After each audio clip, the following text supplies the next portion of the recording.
Alright guys, so hey, welcome to the channel today.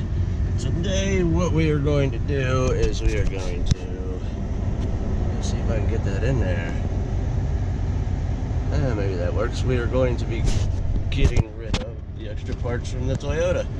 Stuff that I'm not going to use, stuff that I have no purpose for, and I don't want to store. So, I'm going to gotta stop for fuel, I think.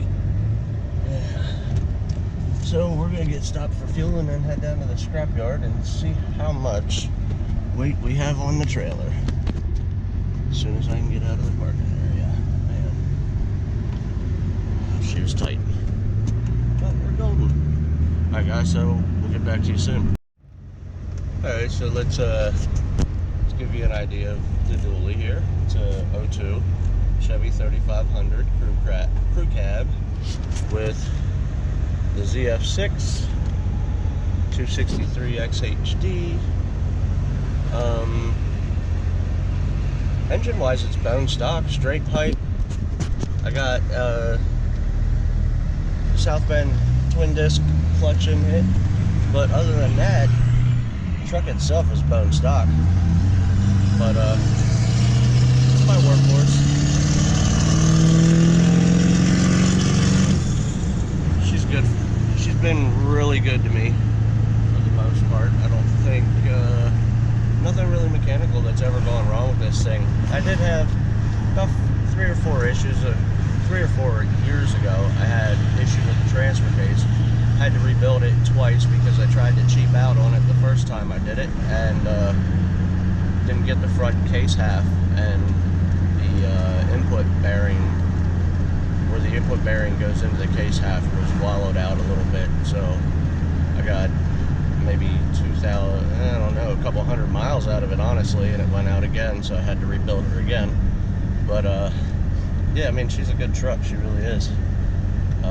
Probably, I must say, probably one of the most reliable vehicles that I've ever owned in my life, knock on wood. Hopefully I didn't just jinx myself. I know that's a dumb thing to say, but hey.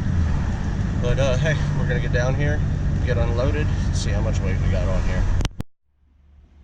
Alright guys, so this is the first time in a long time they're actually sending me over to the shredder because of the bulky materials and how heavy stuff is. So I got this sweet get up I get to wear to go back there, keeping me all safe. PPE, that's where it is.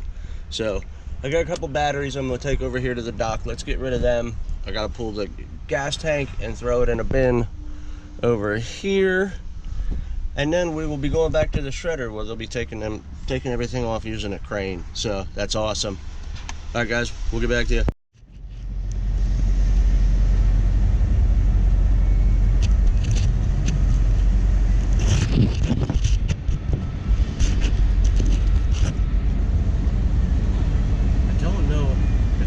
Technically allowed to record while I'm in here. So what I'm going to do when I get over here to the shredder area is I'm going to set the GoPro right here. I'm hoping that you guys should be able to see some of that, hopefully. I don't know. I guess we'll find out. I hope we can see some of it. I don't know. They must have something stuck in the truck or something. Let's watch this for a minute.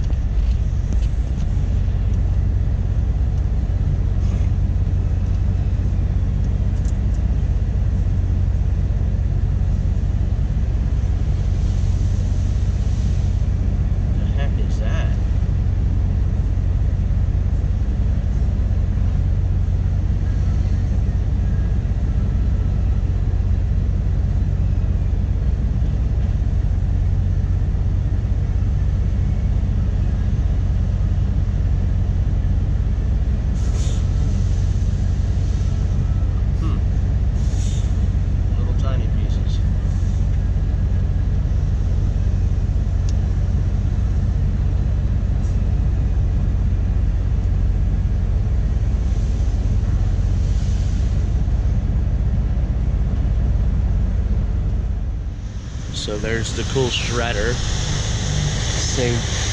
I've been here a long time ago. It's really cool because it spits it out in ferrous, non-ferrous, and then your junk piles. So, like, Right there's a conveyor dropping ferrous metal. And then on the other side, you'll see where like all your plastics and stuff are from, like, you know, when cars get destroyed. It's a pretty big thing, man. This is a pretty big operation that they have going down here. It really is. So, all right, guys, let's get over there, get to where we need to be.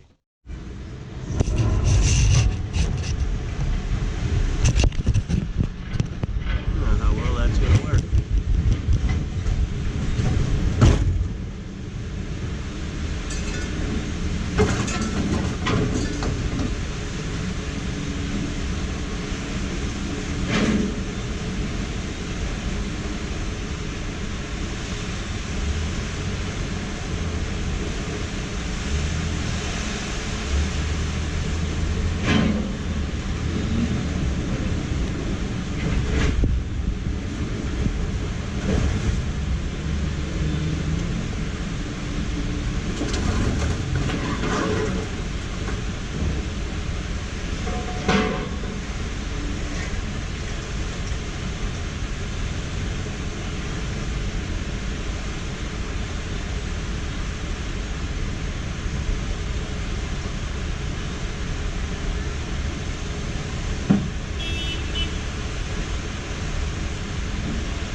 I just got told I gotta be in the truck for them to unload. Kind of makes sense. You don't want stuff falling off and smashing people and killing them.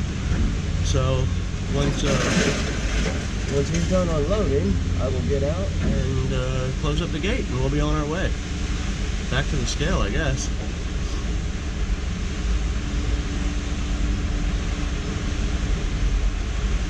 He's pretty good at it. I mean, I can definitely feel it, but with the power of that machine, he's pretty gentle with it.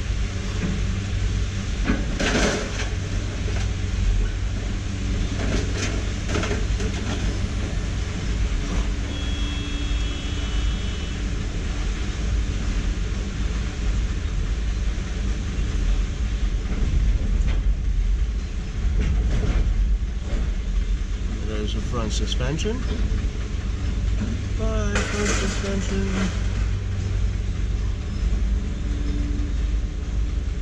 I got this older guy behind me right now. He's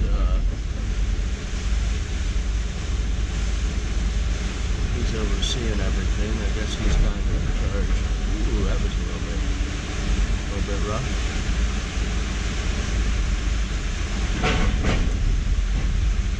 There goes a Chevy 230 engine, straight 6. That was in the 64. No, I'm sorry, that was in the 68 that I bought just to sell. Let's see what the older gentleman says. You want to push your gate up and go down front to that other pile and Yep. throw that stuff up. You just can't throw it Oh, up. yeah.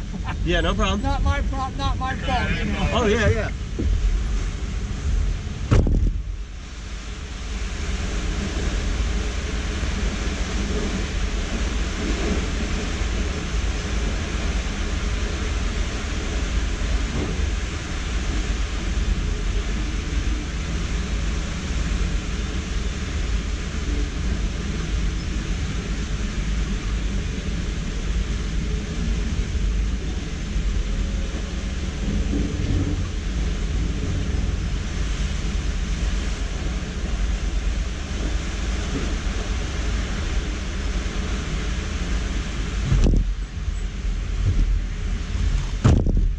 There's the majority of it. Let's get out here and get rid of the rest. I don't know, for some reason, junkyards and scrapyards have always kind of intrigued me. I don't know why. I spent a lot of my youth running around in junkyards, working on cars with my dad. Oh, I think we're gonna get run over by a front end loader here. Get out of his way. Alright guys, we're all unloaded. Gotta wait for the couple gentlemen in front of us. They got a couple more things to get off their trailer and they'll be pulling out, and be able to get back over there onto the scale. Now, when I scaled in, their scale wasn't working outside, so I wasn't able to get you guys a picture of the weight, but it was 13.4, so relatively heavy load. Probably the heaviest load that I've brought in with this truck so far as scrap metal. Definitely not the heaviest I've ever pulled with it, but as far as scrap metal, probably one of the heavier loads. But the dually does really well, so no big deal there. So I'm gonna shut this off, and I will be heading back to the scale, and I will get you guys let you guys know what we ended up with. Alright guys, well, what is going on there that is upside down? Hopefully this video isn't playing upside down, but wasn't as much weight as I thought it was. So it was only about 3,000 pounds as far as the scrap went. I forgot that I have a buddy, Andrew, with Exploration XJ. He's got his 1-ton axles in the bed of the truck, and since there's 2 of them, there's probably, I don't know, at least 900 pounds of weight back there. So that's probably why it feels like the truck's been riding pretty smooth. Maybe why I thought there was more weight on the trailer. But anyhow, hey, ended up getting a little bit less than I thought. Scrap is only at $3 a hundred right now, which that's really not that good a price at all. But hey, I got my trailer unloaded. I got a bunch of crap out of the garage that I wanted to get rid of, and I got a place to put the Miata. I'm gonna go and throw the Miata on the bed of this trailer real quick before we go home empty-handed. So, alright guys, well hey, I don't know, we'll get back to you in a minute here, I think. Alright guys, so we got the Miata all loaded up. As far as this car, I'm not positive what I'm gonna do with it. I bought it, it's identical, same year, same engine, same everything as Michelle's car, and I bought it to fix it up and sell it, but had a couple other ideas on what to do with it. I know it's been done before, and I don't know, maybe it's not everybody's. Oh, let's get rid of that. Maybe it's not everybody's cup of tea, but I've actually thought about putting one of them lift kits on it, and not even buying a lift kit, but building my own. Give it like a 3-inch lift, that way I can throw some mud terrain tires on it, because yeah, there's a lot of people on YouTube that have done it, but there's not really anybody around here that's done it yet. So just something different, either that, or one of the main things that I was thinking about doing with it, my wife used to do a lot of autocross, and she had her SCCA race license, and raced a Lola sports racer, and she's got the opportunity to drive a lot of really cool stuff with racing with her father, and I wanted to get her back into autocross, but she didn't want to beat the heck out of her car. So when I seen that was my first thought. Perfect autocross car that me and her can go out, enjoy as a family, give us something to do, and a little bit of family competition, I guess, me against the old lady. But I don't know, I gotta figure it out. I do need to pull the head off of this thing, see what's going on with it. The guy I bought it off of put a timing belt on it. Actually, I think he did a head gasket and timing belt when he did it. And I think what happened was I believe it jumped a tooth on the timing. So I think the timing's off a little bit. It's definitely not running correctly. So that's one of the reasons we're gonna get her home now. Get her home, get her all fixed up, and go from there. I'm sure once it's running good, driving good, my plans for it might change on if I'm gonna lift it or if I'm just gonna make it into, strip it down, pull as much weight out of it, and turn it into an autocrosser. I don't know, but gotta get the engine running right first. So hey guys, I hope you liked the content today. Hope you guys enjoy the channel. If you did like it, or I don't know, just a random day in the life of Josh. I've been working a lot, so haven't been able to get some content up for you guys. But hey, I'm gonna try to do my best to change that. So, hey guys, hope you enjoyed it. Bye.